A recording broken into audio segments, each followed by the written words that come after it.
I did a video in a different order and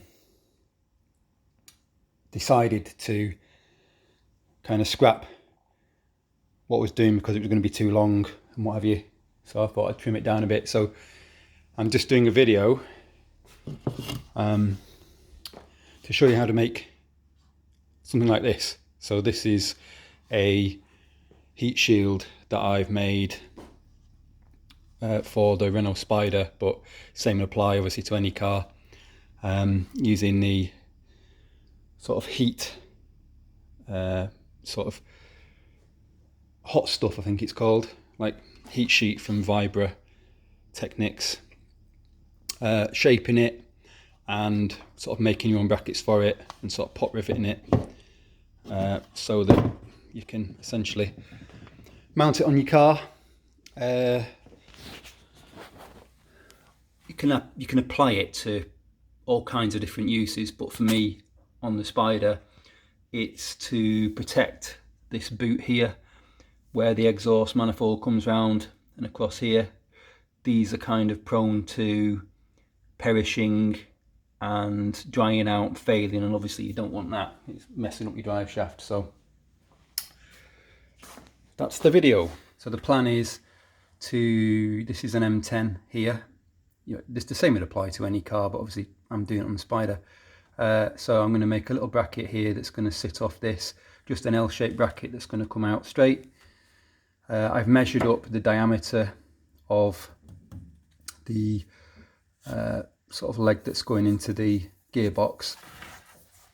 There, obviously this doesn't move at all, as in there's no sort of angle change to it. It's here that happens. So I just need to make sure that there's enough clearance for that, for where this might move here, which is absolutely fine. And I've worked out that I kind of want it to sort of come to about sort of this area here, because the exhaust comes down and round. So with all this stuff, it's kind of working out, trying to do as much planning as you can. This bottom mount here, bottom hole here in the gearbox casing, the Orbisoud exhaust hangs off that. So I'm going to then make an L-shaped bracket off there that's going to come over here, that the heat shield is going to sort of attach to. One thing I would say is I'm just going to be making brackets and things. I'm doing it now here as I do, sort of working out the edging, and I just bend everything by hand in a vise with a hammer. Obviously if it's thicker, you need to make sure you've got, this is 2mm thick. If you're 3mm thick, you need to make sure you've got a radius along here, so you can use like anything. You can use a screwdriver, you can use an extension bar from a socket set to sort of give it something so that the bend isn't as severe, so you've got more of an angle. So doing it like this with the 3mm thick stuff, you can see probably on there that it cracks, and you don't want that. It looks shit and you don't want it weakened. So make sure I do that right. So I'll be doing that. So this is my test one. So I'm cutting bits off here. If you don't have them already, like tin snips, aviation snips, tin shears, I've had these for 12 years, something like that. Use them so much. I mean, with these you can easily cut through 2mm thick alley and get sort of nice neat edges. Fantastic. So anything metally, I would always use these for sort of cutting. So I'm cutting out now I've measured up from this DEI sheet. That's roughly the dimensions that I want. So I've measured that up on here. So now I've left a 10mm border so that you can fold it over and make it nice and neat, give it some proper edging. So I'm now just going to cut this out using the tin, using the aviation snips, whatever you call them. I think I call them tin shears. probably a good idea to wear gloves with this, because otherwise you end up just getting blood everywhere because you cut your hands on things, but I'm not wearing gloves at the moment.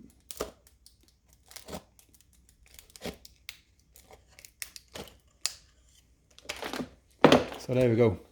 So I've now made this, and then obviously bend the edges over, and I will do that.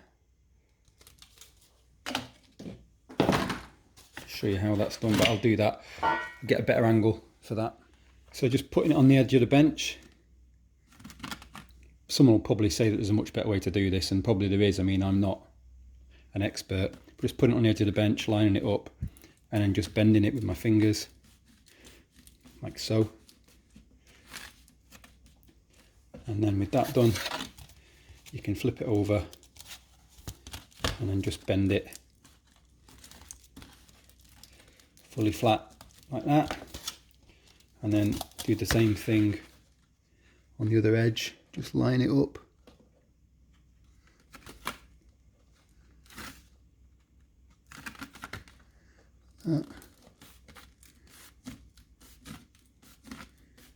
I'm also, I know this is kind of like a waste sheet, but I'm doing it properly because I want to make sure that when I do it on the proper sheet that I don't fuck it up, because I've only got one of them. So that's bent over now, that's fine. What I will do is I'll just transfer this to the vise, and I'll just show you a clip of that to sort of press it properly, give it a proper edge. So now we move to the vise, and all I'm doing is just putting it, feeding it in that 10mm, and then just tightening it up and loosening it off, then moving further along.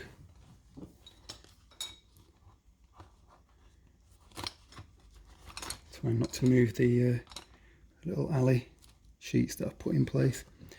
I will do a neater job of this on the final item, but this is just to, like I say, just to see how the surface reacts and things like that. That's what I'm trying to do. And I'll also get a nice little sort of crescent radius on the edge rather than it being a flat sharp edge. So you can already see, just doing that one side there, you can see the difference between that and that is now pressed. And if you go to the other side, you've got a nice tight edge there. So I worked out the circumference of the CV boot, and then I had a look around the garage for stuff that might be the same. Well, and I worked out the difference between the CV boot and how much higher the sort of bracket was going to sit, like this sort of thing. I worked out this distance here, and then worked out what I needed the circumference to be of the item to wrap the heat shield around to give it a nice curve. And this can is perfect for that. You know, just maybe you've got something around the house for your need, for your size. So I've marked up here the flat edge, which is going to be the bracket that's sat on top of the block. So then it's just a case of curving it around from that sort of point to give it the sort of curve that you want. So again, I'm just doing this quick just to show, but that's the flat edge. So it's going to sort of sit like that and then sort of curve down and then have a bracket on it here. So I'll see how that looks and then modify further. Okay, so I've now shaped the better sheet and sort of given it the corners. You can see I've sort of made the marks up for the pot rivets there that corresponds to the bracket there.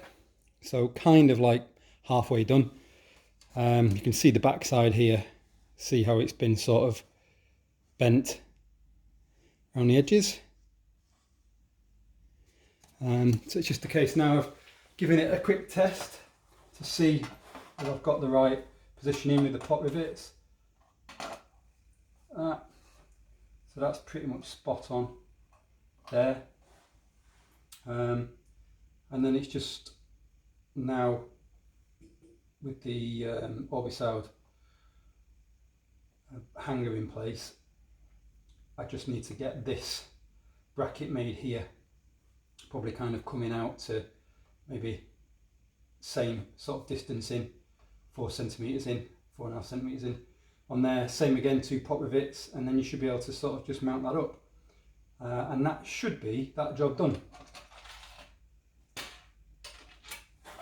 Yeah, you can see the curve. It's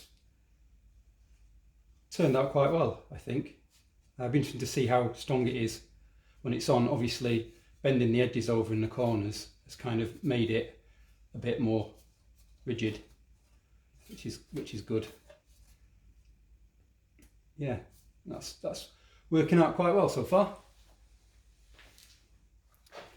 I'm now working on my first bracket here, made the other day. So now I've started to make up the second bracket here. So we've got where I need to bend it there. It's going to be a bit of a tight squeeze, this one is, but let's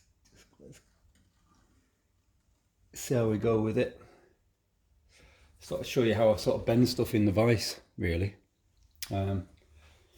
Heat up the aluminium with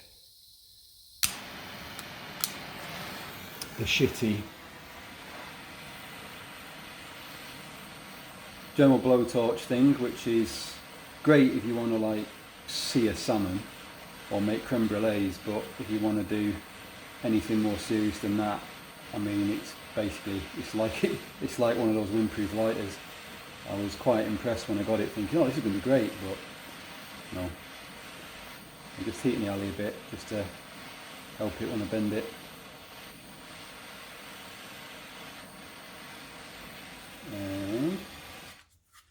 And then just a case of bending it. I've got my little rubber hammer here.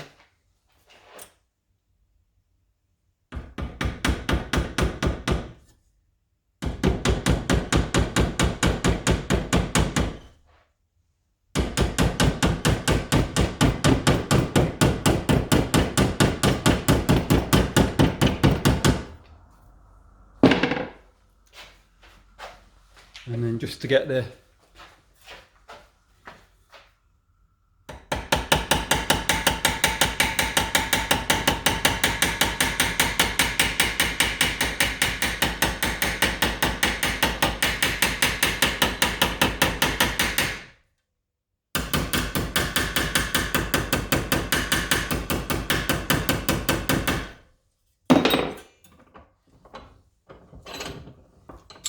and there we go.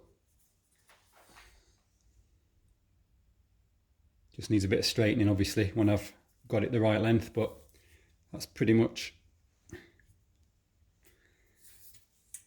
all we need, and I just need to work out the length I need. I now got the second bracket made, not sort of finalised it yet, but that's how the second bracket's going to fit, with the same sort of distance. Luckily, I managed to get the same distance from the drive shaft as the top one, and I've drilled out the holes already. So I've now marked up on my heat shield here where that comes. So it's a case now of cutting this off, bending it, etc., and giving it the nice edges, and then drilling the holes to mount it up, and then we'll see how it looks. So the heat shield now, it's all kind of bent, and and it's all sort of formed, shaped, etc., and all sort of pressed. I've got my 2 brackets that I've made ready to go in. Just need to pot rivet brackets onto the shield, and then we can see how it looks. So pot riveted one section in place, just the case now of pot riveting the second section, second bracket.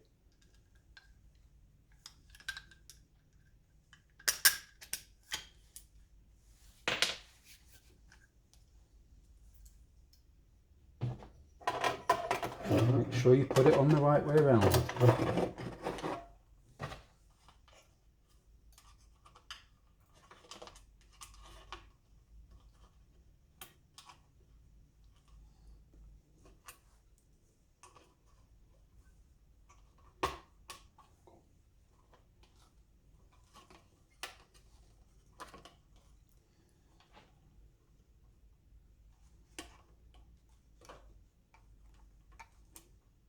Not used pot rivets for absolutely years, but for this kind of job they are perfect. Pop.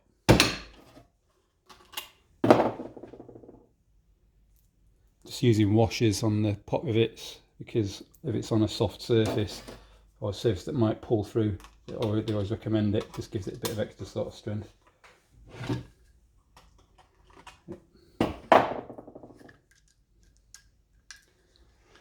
Again, pot rivet gun.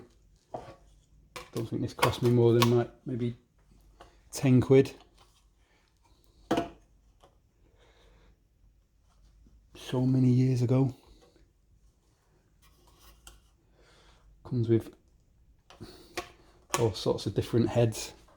You can see them there. You can swap them out for different size pot rivets.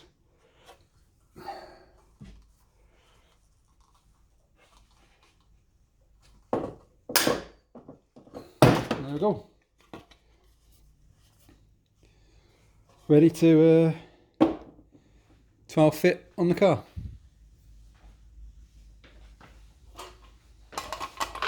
Right, got my bits and pieces.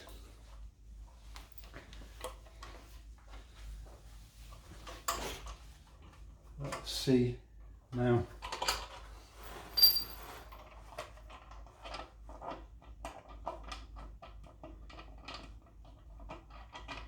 I can't fit it as a final thing until I've got the other heat shielding done.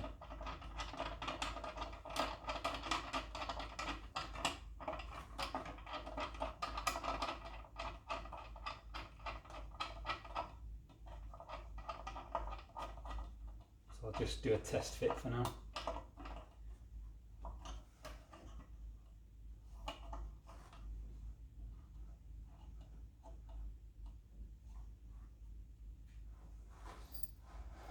No.